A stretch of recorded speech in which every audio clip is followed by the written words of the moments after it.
یہ جو ایک مقولہ ہم سنتے ہیں نا جی، جنگ اور محبت میں سارا کچھ جائز ہے، حضور صلی اللہ علیہ وسلم نے شدت کے ساتھ اس کی نفی فرمائی اور اپنی تعلیمات کے ذریعے لوگوں کو بتایا کہ ایسا نہیں ہے، نہ محبت میں سب کچھ جائز ہے، نہ جنگ میں سب کچھ جائز ہے۔ اب آپ دیکھ لیجئے غزہ میں، فلسطین کے اندر بغیر کسی امتیاز کے بم پھینکے جاتے ہیں۔ دنیا کی اخلاقیات کدھر گئیں؟ اقوام متحدہ کے چارٹر کدھر گئے؟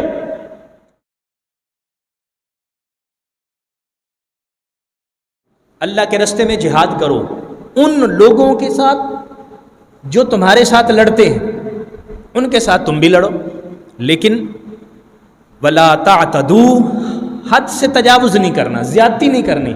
ان اللہ لا يحب المعتدین، بے شک اللہ تعالی ظلم زیادتی کرنے والوں کو محبوب نہیں رکھتا، اللہ ان سے محبت نہیں فرماتا۔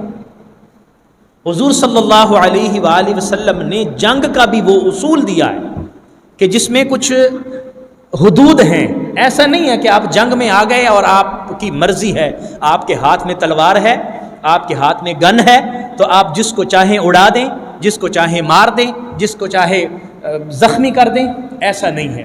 اس کی بھی حدود بیان فرمائی۔ صحابہ فرماتے ہیں رضی اللہ عنہم کہ نبی کریم صلی اللہ علیہ وسلم جب ہمیں کسی غزوہ پر روانہ فرماتے، ہمارے ساتھ ہوتے، یا حضور کسی سریہ پر ہمیں روانہ فرماتے غزوہ کے لیے یا کسی بھی اور مہم کے لیے ہمیں بھیجتا چاہتے، تو حضور ہمیں نصیحتیں فرمایا کرتے تھے۔ فرماتے کہ دیکھو، تم نے ان لوگوں کے ساتھ لڑنا ہے جو تمہارے ساتھ لڑیں، جو تمہارے ساتھ نہیں لڑیں گے، جو صلح کا پیغام دیں گے، تم نے صلح کی طرف آ جانا ہے۔ وہ لوگ جو لڑائی میں شامل نہیں ہیں، تم نے ان سے نہیں لڑنا۔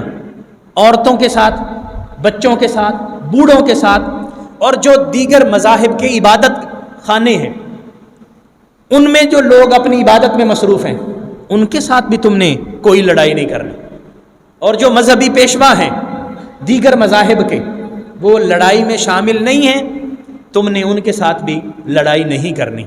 یہ اصول تھے حضور صلی اللہ علیہ وسلم نے جو عطا فرمائے۔ اور پھر اس کے ساتھ ساتھ صرف انسان نہیں، بلکہ فرمایا کہ تم نے بے مقصد کسی جانور کو بھی نہیں قتل کرنا،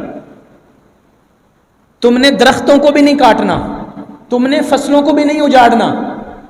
یہ میرے آقا کریم صلی اللہ علیہ وسلم کی تعلیمات تھیں، جو حدود تھیں مجاہدین کے لیے بیان کی گئی۔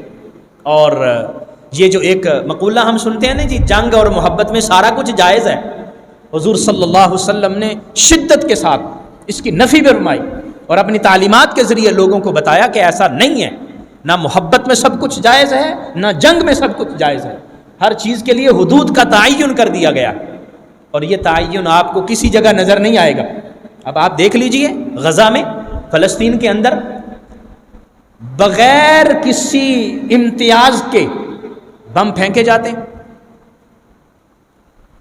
بچوں کو، عورتوں کو، عبادت خانوں کو، یہاں تک کہ ہسپتالوں کو تباہ و برباد کر دیا گیا ہے۔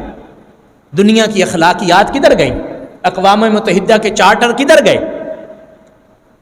یہ میرے آقا کریم صلی اللہ علیہ وسلم کی تعلیمات تھیں۔ آپ کو ایک واقعہ عرض کرتا ہوں، حضرت اسامہ بن زید رضی اللہ تعالی عنہ۔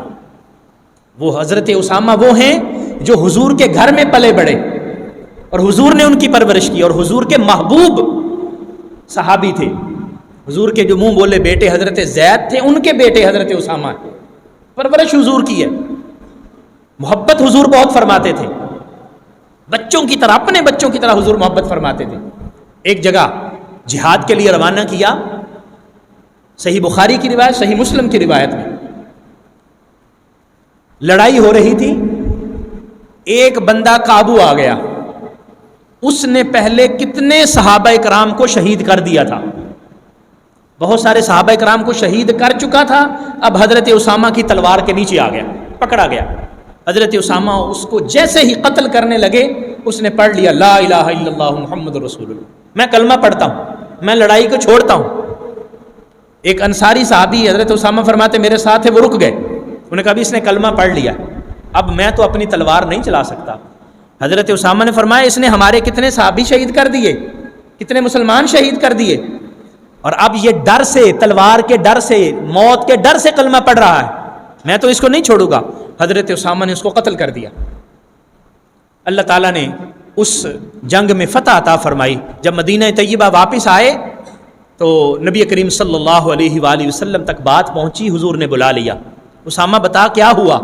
حضور اس طرح ہوا، اس طرح ہوا، وہ بندہ جو ہے وہ اس طرح ہمارے ساتھیوں کو قتل کرتا گیا، میں نے اسے پکڑ لیا، میری تلوار کے نیچے آ گیا، کلمہ پڑھ لیا، میں نے اس کو قتل کر دیا۔ حضور نے فرمایا کیا تم نے کلمہ پڑھنے کے بعد قتل کیا؟ عرض کیا حضور اس نے ڈر کے کلمہ پڑھا تھا۔ میرے آقا کریم صلی اللہ علیہ وسلم نے فرمایا ہلا شققت قلبہ، تو نے اس کا دل چیر کے دیکھا تھا کہ اس نے دل سے کلمہ پڑھا تھا کہ اوپر اوپر سے پڑھا تھا؟ پھر حضور فرمانے لگے کہ کل قیامت کے دن اسامہ اگر یہ کلمہ آ گیا اور اللہ کی بارگاہ میں اس نے شکایت کی کہ اسامہ نے میرے پڑھے جانے کے باوجود اس بندے کو قتل کیا، پھر اسامہ تیرا جواب کیا ہوگا؟ حضور علیہ الصلاۃ والسلام بار بار یہ کہتے رہے اسامہ کل قیامت دن کلمے کا کیا جواب دے گا، کل قیامت کے دن کلمے کا کیا جواب دے گا؟ حضرت اسامہ فرماتے ہیں کہ میں نے دل میں سوچا کاش کہ میں آج کے دن سے پہلے مسلمان ہی نہ ہوتا، آج مسلمان ہوتا، کیونکہ اسلام پہلی غلطیوں کو معاف کر دیتا ہے، تو اب تو میں مسلمان ہوں، اب تو میری پکڑ ہوگی، اگر کلمہ نہ پڑھا ہوتا، مسلمان نہ ہوتا تو آج کلمہ پڑھ لیتا تاکہ میری غلطی تو معاف ہو جاتی۔ یہ حضرت اسامہ رضی اللہ تعالیٰ، یہ حضور علیہ الصلاۃ والسلام نے حدود کا تعین فرمایا، ایسا نہیں ہے کہ جنگ میں جو مرضی کر لیں، فرمایا نہیں، ان اللہ لا يحب المعتدین، اللہ کریم حد سے تجاوز کرنے والوں کو پسند نہیں کرتا، محبت نہیں کرتا۔ جو کسی کی حد ہے اس حد کے اندر آپ اندازہ لگا سکتے ہیں کہ ایک کافر ہے، حالت جنگ ہے، مقابلہ ہو رہا ہے، وہ مخالف سمت کے ساتھ سمت سے آیا اور اس نے جنگ بھی کی، لیکن اس کے لیے بھی نبی کریم صلی اللہ علیہ وسلم کا ارشاد۔ اب آپ اندازہ لگا سکتے ہیں کہ وہ لوگ جو کلمہ پڑھنے والے ہیں، ان کو ہلاک کرنے والے، مسلمانوں کی عبادت گاہوں پر حملہ کرنے والے، مساجد کے اوپر بم دھماکے کرنے والے، مزارات کو شہید کرنے والے، اللہ تبارک و تعالیٰ کی عبادت جہاں ہو رہی ہے وہاں لوگوں پر خود کش حملہ کرنے والے، وہ کس دین کی دعوت دے رہے ہیں، وہ کس دین کے پیروکار ہیں؟ ان کا اسلام سے کوئی تعلق نہیں ہو سکتا۔ اسلام تو حدود کا تعین کرتا ہے، غیر مسلموں کے لیے بھی کرتا ہے، تو پھر جو کلمہ پڑھنے والے ہیں ان کے لیے اسلام کی تعلیمات کیسی خوبصورت ہو سکتی